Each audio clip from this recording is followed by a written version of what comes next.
नमस्कार, स्वागत है आप सभी का एक बार फिर से हमारे चैनल सनातन ज्ञान पर। दोस्तों, जीवन में कुछ चीजें इतनी महत्वपूर्ण होती हैं कि उन्हें नजरअंदाज नहीं किया जा सकता। आप माचिस तो छोड़ सकते हैं, लेकिन अपने घर के मंदिर में ये 10 चीजें भूल कर भी नहीं रखनी चाहिए। आज के समय में हर घर में एक मंदिर होता है, लेकिन क्या आपको पता है कि मंदिर में क्या-क्या रखना चाहिए और क्या नहीं? यह जानकारी आपके परिवार की तरक्की और माता लक्ष्मी के आशीर्वाद के लिए बेहद जरूरी है।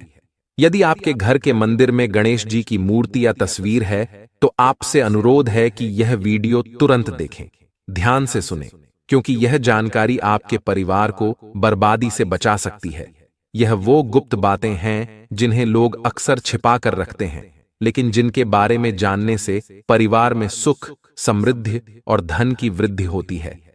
अगर आपने यह वीडियो पूरा देखा, तो समझ लीजिए कि आपके घर में सुख शांति के साथ साथ माता लक्ष्मी का सदा निवास होगा। आज भी कई लोग मंदिर के सामने ऐसी हरकतें कर देते हैं जो उन्हें दुखों की ओर ले जाती हैं। क्या आप जानते हैं? कुछ लोग अपने घर के मंदिर के सामने ही गलत संबंध बनाते हैं, जो कि बेहद नकारात्मक होता है। अधिकतर ऐसा भी देखने को मिलता है कि पति पत्नी समय का ध्यान न रखते हुए जब चाहें, घर के मंदिर के पास संबंध बना लेते हैं। ऐसे लोग अक्सर खुद को और अपने परिवार को बर्बाद कर लेते हैं। तो दोस्तों, इस वीडियो में हम जानेंगे कि वे कौन सी 10 चीजें हैं जिन्हें आपको अपने घर के मंदिर में नहीं रखना चाहिए। आइए, बिना समय बर्बाद किए इस महत्वपूर्ण जानकारी की ओर बढ़ते हैं। वीडियो को छोड़ने से पहले घर में जो अपने मंदिर बनाकर रखा है, उसमें से यह चीजें बिल्कुल हटा देना। इसलिए ध्यानपूर्वक देखना हम क्या बताने जा रहे हैं आपको। आज अगर आपके घर में मंदिर है और आप भगवान की पूजा करते हैं, तो आज यह वीडियो अपने मंदिर के लिए, अपने भगवान के लिए जरूर देख लेना। गलती से भी इस वीडियो को छोड़ मत देना, नहीं तो आपका घर पूरा बर्बाद हो जाएगा। वीडियो को हल्के में लेने की भूल बिल्कुल भी ना करें। घर में ऐसी गरीबी आएगी कि आपको खाने के दाने नसीब नहीं होंगे। आज नहीं तो कल, कल नहीं तो परसों, एक ना एक दिन यह वीडियो आपको जरूर देखनी पड़ेगी। तो हो सके तो बर्बाद होने से पहले ही इस वीडियो को देख लेना। घर परिवार बर्बाद होने से पहले ही बच जाएगा। आज भी भारत में ऐसे ऐसे कई लोग रह रहे हैं जिन्होंने अभी तक घर के मंदिर में से यह चीजें नहीं हटाई हैं। और कुछ ऐसे भी लोग हैं जो घर का मंदिर अपने बेडरूम में ही बना रखा है। ऐसे में कई पति पत्नी ऐसे हैं कि बेडरूम में ही अपने घर का मंदिर, रूम में ही एक साथ पति पत्नी सोते हैं। कहने का मतलब यह है कि जिस कमरे में पति पत्नी एक साथ रहते हैं, एक साथ सोते हैं, एक साथ खाते हैं और दोस्तों, एक साथ रात में संबंध बनाते हैं। जरा सोचकर देखिए, आपके बेडरूम में भगवान जी का मंदिर है और आप भगवान जी के मंदिर के सामने ही संबंध बनाना शुरू कर देते हो। भगवान जी के मंदिर के सामने इस तरह की हरकत करना बहुत गलत है। हम हाथ जोड़कर आपसे बोल रहे हैं कि कभी भी अपने बेडरूम में हो सके तो मंदिर नहीं बनाए।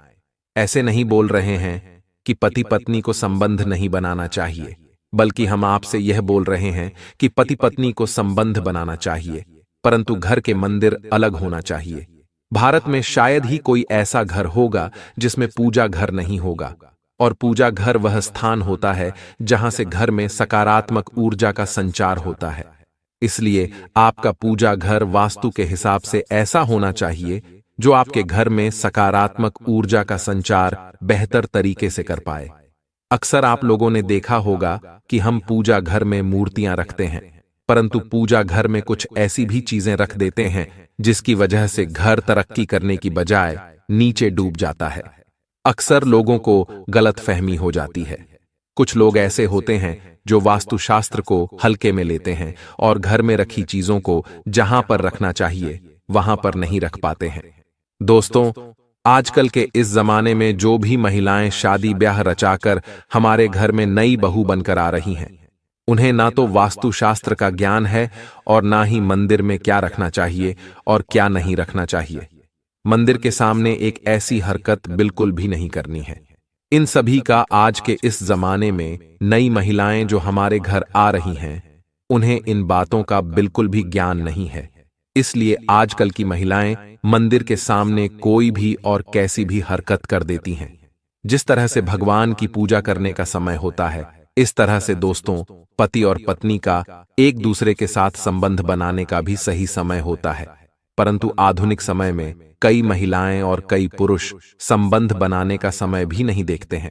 जैसे कोई महिला किचन में खाना बना रही होती है तो पुरुष संबंध के लिए रसोई में ही चला जाता है, जबकि ऐसा करना उचित नहीं है और महिलाएं भी अपने पति को मना नहीं करती हैं। आधुनिक समय में पति पत्नी का किचन बेडरूम बन जाता है, ये पता ही नहीं लगता, और जब घर बर्बाद होने लगते हैं तब जाकर अक्ल ठिकाने आती है। अगर आपके घर में ऐसी महिला है तो आपको मार देगी, आपको घुट घुट कर मरना पड़ेगा। ऐसी महिला अगर आपके साथ है तो आजकल आधुनिक समय में ऐसा समय आ चुका है कि घर की महिलाएं जिस तरीके से अपने कपड़े बदलती हैं, ठीक उसी तरीके से अलग अलग मॉडल परंपरा में समय बिताने लगी हैं। आपको बताने का तो मन नहीं कर रहा, पर दोस्तों, सच तो यही है कि आजकल महिलाएं बहुत बदल चुकी हैं। वीडियो शुरू करने से पहले आपसे निवेदन है कि कमेंट बॉक्स में जय सीताराम जरूर लिखें। जय श्री राम जी। जो भी भक्त इस वीडियो को देख रहे हैं, उसके घर में सुख समृद्धि हो, उसके घर में कोई भी परेशानी ना आए और पूरा परिवार सुख शांति से अपना जीवन यापन करे। अगर तुम में से कोई रामचंद्र जी को मानता है, तो अगर सच में भक्त है तो आप इस वीडियो को लाइक करें, चैनल को सब्सक्राइब करें और नीचे कमेंट बॉक्स में एक बार जय जय सिया राम लिख दें। जो भी भक्त कमेंट बॉक्स में जय जय श्री राम लिखता है, उसके मन में जो भी मनोकामना है वह पूरी कर दें। दोस्तों, पूजा घर में यह चीजें रखने का महत्व है। अशुभ धन का नाश होता है और मां ऐसे घर का त्याग कर देती हैं। इसी के साथ इस वीडियो में हम जानेंगे उन विशेष चीजों के बारे में जिनका पूजा घर में होना बेहद आवश्यक है। अगर आप घर में सुख, समृद्धि और धन की कामना करते हैं तो यह 3 चीजें पूजा घर में होना जरूरी हैं। स्वयं भगवान श्री कृष्ण ने बताया है कि प्रत्येक मनुष्य अपने घर में एक छोटा सा पूजा घर अथवा मंदिर जरूर बनाता है, जिसके अंदर वह अपने सभी प्रिय देवी देवता तथा उनसे जुड़ी महत्वपूर्ण चीजें श्रद्धा भाव के साथ रखता है। वह अपने मंदिरों में देवी देवताओं की तस्वीरें, पूजा पाठ का सामान आदि चीजें भी रखते हैं। परंतु हमारे शास्त्रों में मंदिर के अंदर कुछ चीजें रखना जितना फलदायक होता है, उतना ही कुछ चीजों का रखना अमंगल और अशुभ होता है। ये कुछ वस्तुएं ऐसी हैं जिनसे घर में नकारात्मकता बनी रहती है और लड़ाई झगड़े, क्लैश और नुकसान होता है। आज हम जानेंगे ऐसी ही अशुभ चीजों के बारे में जिन्हें कई लोग जाने अनजाने में घर के मंदिर में रख देते हैं। अगर आपके पास भी ऐसी चीजें रखी हुई हैं तो उन्हें तुरंत वहां से हटाकर किसी दूसरे स्थान पर रख दें, परंतु पूजा घर में भूल से भी न रखें। लोग ऐसा इसलिए करते हैं क्योंकि उन्हें लगता है कि ये चीजें धार्मिक हैं और इनकी भी पूजा की जानी चाहिए। दोस्तों, भगवान श्री कृष्ण कहते हैं कि कलयुग में मनुष्य कुछ अशुद्ध चीजों को धार्मिक मानकर उनकी पूजा करेगा, जिसे शास्त्रों में वर्जित समझा गया है। भगवान श्री कृष्ण ने इसकी भविष्यवाणी पहले ही की थी कि कलयुग में मनुष्य आधारवादी पख और धूप दान करेगा। दोस्तों, भारत की परंपरा मिट्टी से जुड़ी हुई है, इसलिए मंदिर में पारंपरिक मिट्टी का दीपक जरूर होना चाहिए। अगर आप मिट्टी का दीपक नहीं रख सकते हैं तो धातु के दीपक का उपयोग करें। अगर भगवान में आपकी आस्था ज्यादा हो तो आप उपला रखकर गुड़ और घी का धूप भी दे सकते हैं। ऐसा करने से घर में सुख शांति बनी रहती है। दूसरी चीज है स्वास्तिक। घर के मंदिर में यह जरूर होना चाहिए। आप इसे रोली से बना लें, क्योंकि स्वास्तिक आपके घर की शक्ति, सौभाग्य, समृद्धि और शुभता का प्रतीक समझा जाता है। यही मुख्य कारण है कि कोई भी शुभ कार्य करने से पहले स्वास्तिक का चिन्ह जरूर बनाया जाता है। तीसरी चीज है कलश। भगवान श्री कृष्ण कहते हैं कि कलश सुख और समृद्धि का प्रतीक है। अपने मंदिर में रोली कुमकुम से स्वास्तिक बनाकर उस पर मंगल कलश जरूर रखें। ऐसा करने से घर में सदैव समृद्धि बनी रहती है और ऐश्वर्य की प्राप्ति होती है। चौथी चीज है शंख। बहुत कम लोग जानते हैं कि शंख की उत्पत्ति समुद्र मंथन के 14 रत्नों के साथ हुई थी। इसी कारण से शंख महालक्ष्मी को अत्यंत प्रिय है। शंख की ध्वनि से सकारात्मक ऊर्जा का भी संचार होता है, इसलिए मंदिर में शंख जरूर होना चाहिए। शंख के घर में उपस्थिति से महालक्ष्मी भी प्रसन्न होती हैं और उस घर में कभी भी धन की कमी महसूस नहीं होती। पांचवी चीज है घंटी। मंदिर में घंटी जरूर देखी होगी, क्योंकि घंटी को शुभ समझा जाता है। इसलिए जब घर के मंदिर में घंटी की आवाज होती है, वहां का वातावरण शुद्ध और पवित्र बनता है।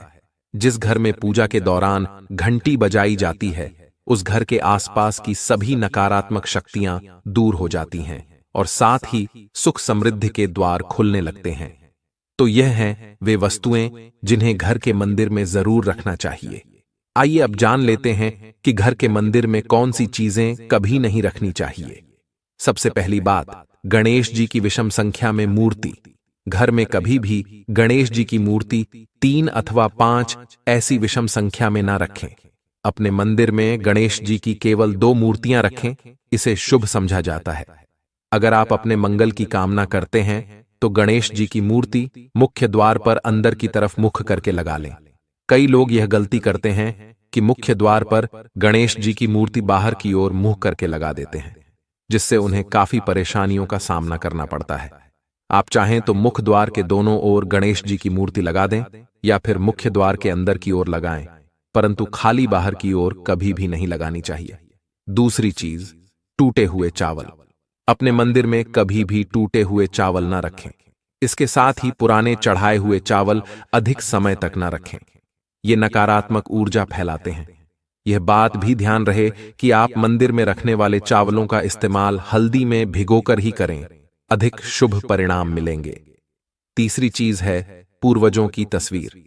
अगर आपके घर के मंदिर में अपने पूर्वजों की तस्वीर रखी हुई है तो उसे तुरंत वहां से हटा दें, क्योंकि वास्तुशास्त्र में पूजा घर में मृत परिजनों की तस्वीरें रखना अशुभ समझा जाता है। इससे अशुभ परिणाम प्राप्त होते हैं। मृतक परिजन पूजनीय और सम्माननीय होते हैं, किंतु उनका स्थान देवताओं के बराबर नहीं है। मृत परिजनों की तस्वीर पूजा घर के वातावरण को भी नकारात्मक बना देती है, जिसका अशुभ परिणाम हमें भुगतना पड़ता है। कई लोग साधु संतों की मूर्तियां अथवा साधु संतों की तस्वीरें भी पूजा घर में रख देते हैं, परंतु ऐसा करना अशुभ समझा जाता है। अगर आप किसी साधु संत को मानते हैं तो उनकी तस्वीर दीवार पर लगा सकते हैं, परंतु पूजा घर में भूल से भी ना रखें। भैरव जी और शनिदेव की मूर्तियां। घर के मंदिर में भैरव जी, शनिदेव अथवा काली माता की मूर्तियां नहीं रखनी चाहिए। इसी के साथ माता लक्ष्मी की खड़ी हुई मूर्ति की भी पूजा नहीं करनी चाहिए। माता लक्ष्मी सदैव ही बैठी हुई मुद्रा में होनी चाहिए। इस तरह से हमें पूजा घर में इन मूर्तियों को नहीं रखना चाहिए। आइए अब जानते हैं उन विशेष वस्तुओं के बारे में जो आपके पूजा घर में जरूर होनी चाहिए। इन चीजों की पूजा घर में होने से घर में धन की वर्षा होती है। मां लक्ष्मी स्थायी रूप से घर में वास करती हैं। तो पहली चीज है गंगा जल। हमारे शास्त्रों में जल को अत्यंत पवित्र समझा गया है, इसीलिए पूजा घर में गंगा जल का होना अत्यंत आवश्यक है। गंगा नदी सभी पापों को नष्ट करने वाली तथा सभी व्याधियों का नाश करने वाली है। इसीलिए अगर आपके पूजा घर में एक तांबे के छोटे से पात्र में गंगा जल भरकर रखते हैं तो इससे आपके पूजा घर की शुद्धता बनी रहेगी और आपको आपकी पूजा का संपूर्ण फल प्राप्त होगा। दूसरी चीज है कलश। शास्त्रों में कलश को पूर्णता का प्रतीक समझा गया है। चाहे वह सत्यनारायण की पूजा हो, दीपावली हो, नवरात्रि का पर्व हो या फिर किसी भी तरह का उत्सव हो तथा मांगलिक कार्य हो, कलश की स्थापना किए बिना सब कुछ अधूरा समझा जाता है। पूजा में कलश का उपयोग देवताओं का आह्वान करने के लिए किया जाता है। ईश्वर के सामने तांबे के कलश में पानी भरकर रखना इतना शुभ होता है कि हम अपनी रोज की पूजा करते समय भगवान के सामने तांबे के कलश में पानी भरकर रखें तो उसका चमत्कारी प्रभाव हमें जरूर देखने को मिलता है। इसीलिए मुख्य रूप से तांबे के कलश का उपयोग करें पूजा में। अगर किसी सामग्री की कमी रह जाए तो परेशान ना हो या पूजा बीच में ना छोड़े। ऐसे में भगवान को चावल और फूल चढ़ाएं और मन में ही उस चीज का ध्यान करें। प्लास्टिक की बोतल में या किसी भी अपवित्र धातु के बर्तन में जल कभी भी नहीं रखना चाहिए। अपवित्र धातु जैसे एल्यूमिनियम और लोहे से बने बर्तन में गंगा जल नहीं रखना चाहिए। तांबे के बर्तन में रखना शुभ रहता है, केतकी का फूल शिवलिंग पर अर्पित नहीं करना चाहिए। किसी भी पूजा में मनोकामना की सफलता के लिए दक्षिणा जरूर चढ़ानी चाहिए। मां लक्ष्मी को विशेष रूप से कमल का फूल अर्पित किया जाना चाहिए। और अगर आप यह शुक्रवार के दिन करते हैं तो कई गुना लाभ मिलता है। इस फूल को 5 दिनों तक जल छिड़क कर पुनः चढ़ा सकते हैं। हमेशा इस बात का ध्यान रखें कि कभी भी दीपक से दीपक नहीं जलाना चाहिए। शास्त्रों के अनुसार जो मानव दीपक से दीपक जलाते हैं वह रोगी होते हैं। घर के मंदिर में सुबह और शाम को दीपक जरूर लगाएं। एक दीपक घी का और एक दीपक तेल का जलाना चाहिए। पूजा में दीपक सही जगह रखना चाहिए। घी का दीपक हमेशा दाईं तरफ और तेल का दीपक हमेशा बाईं तरफ रखें। जलपात्र, धूप, दान जैसी चीजें हमेशा बाईं तरफ रखनी चाहिए। घर पर पूजा के समय खड़े होकर पूजा ना करें और ना ही सीधे जमीन पर बैठकर पूजा करें। पूजा करने से पहले हमेशा आसन बिछाएं और आसन में बैठकर ही पूजा करें। इसके साथ ही बिना सिर ढके भी पूजा नहीं करनी चाहिए। स्त्री हो या पुरुष, पूजा करते समय हमेशा सिर को दुपट्टे या फिर रुमाल से ढकना चाहिए। किसी भी भगवान के पूजन में उनका आवाहन करना, ध्यान करना, आसन देना, स्नान करवाना, धूप दीप जलाना, अक्षत, चावल, कुंभ, चंदन, पुष्प, कोई प्रसाद आदि अनिवार्य रूप से होना चाहिए। पूजन में पान का पत्ता भी रखना चाहिए। ध्यान रखें, पान के पत्ते के साथ इलायची, लौंग, गुलकंद आदि भी चढ़ाना चाहिए। दोस्तों, देवी देवताओं को हार, फूल, पत्तियां आदि अर्पित करने से पहले एक बार साफ पानी से जरूर धो लेना चाहिए। सभी तरह की पूजा में चावल विशेष रूप से चढ़ाए जाते हैं। पूजन के लिए ऐसे चावल का उपयोग करना चाहिए जो पूरे हों, यानी टूटे हुए न हों। चावल चढ़ाने से पहले इन्हें हल्दी से पीला करना बहुत शुभ समझा गया है। इसके लिए थोड़े से पानी में हल्दी घोल लें और उस घोल में चावल को डुबोकर पीला किया जा सकता है। पूजन करते समय इस बात का विशेष ध्यान रखें कि पूजा के बीच में दीपक बुझना नहीं चाहिए। ऐसा होने पर पूजा का पूर्ण फल प्राप्त नहीं हो पाता है। भगवान विष्णु को प्रसन्न करने के लिए पीले रंग का रेशमी कपड़ा चढ़ाना चाहिए। माता सूर्यदेव और श्री गणेश को प्रसन्न करने के लिए लाल रंग का वस्त्र अर्पित करना चाहिए। भगवान शिव को प्रसन्न करने के लिए सफेद वस्त्र अर्पित करना चाहिए। किसी भी तरह के पूजन में कुल देवता, कुल देवी, घर के वास्तु देवता, ग्राम देवता आदि का ध्यान करना भी आवश्यक है। इन सभी का पूजन भी करना चाहिए। पूजन में हम जिस आसन पर बैठते हैं उसे पैरों से इधर उधर खिसकाना नहीं चाहिए। आसन को हाथों से ही खिसकाना चाहिए। यदि आप प्रतिदिन एक दीपक भी घर में जलाएंगे तो घर के कई वास्तु दोष भी दूर हो जाएंगे। सूर्य, गणेश, दुर्गा, शिव और विष्णु ये पंच देव कहलाते हैं। इनकी पूजा सभी कार्यों में अनिवार्य रूप से की जानी चाहिए। प्रतिदिन पूजन करते समय इन पंच देव का ध्यान करना चाहिए। इससे लक्ष्मी कृपा और समृद्धि प्राप्त होती है। तुलसी के पत्तों को अर्पित किया जाना चाहिए और अगर आप यह शुक्रवार के दिन करते हैं तो कई गुना लाभ मिलता है। इस फूल को 5 दिनों तक जल छिड़क कर पुनः चढ़ा सकते हैं। हमेशा इस बात का ध्यान रखें कि कभी भी दीपक से दीपक नहीं जलाना चाहिए। शास्त्रों के अनुसार जो मानव दीपक से दीपक जलाते हैं वह रोगी होते हैं। घर के मंदिर में सुबह और शाम को दीपक जरूर लगाएं। एक दीपक घी का और एक दीपक तेल का जलाना चाहिए। पूजा में दीपक सही जगह रखना चाहिए। घी का दीपक हमेशा दाईं तरफ और तेल का दीपक हमेशा बाईं तरफ रखें। जलपात्र, धूप, दान जैसी चीजें हमेशा बाईं तरफ रखनी चाहिए। घर पर पूजा के समय खड़े होकर पूजा ना करें और ना ही सीधे जमीन पर बैठकर पूजा करें। पूजा करने से पहले हमेशा आसन बिछाएं और आसन में बैठकर ही पूजा करें। इसके साथ ही बिना सिर ढके भी पूजा नहीं करनी चाहिए। भाई बहनों, पूजा करते वक्त हमेशा याद रखें, चाहे आप स्त्री हों या पुरुष, सिर को दुपट्टे या रुमाल से ढककर जाना बेहद ही जरूरी है। जब हम भगवान के सामने जाते हैं तो उनकी इज्जत बढ़ती है। पूजा में हम उनका आवाहन करते हैं, ध्यान लगाते हैं और फिर आसन देते हैं। स्नान करवाना, धूप दीप जलाना, अक्षत, चावल, कुंभ, चंदन, पुष्प और प्रसाद ये सभी सामग्री अनिवार्य हैं। इन सब के बिना हमारी पूजा अधूरी रह जाती है और हम भगवान की कृपा को पूरी तरह नहीं पा सकते। इसीलिए आप इस बात को खास कर याद रखें। तो दोस्तों, यह वीडियो आपको कैसा लगा हमें कमेंट बॉक्स में अपने विचार जरूर बताएं। आज के इस ज्ञानवर्धक सफर में बस इतना ही। और हां, ज्ञानवर्धक टेल्स को सब्सक्राइब करना न भूलें, ताकि हम और भी दिलचस्प और ज्ञानवर्धक वीडियो आपके लिए लाते रहें। धन्यवाद।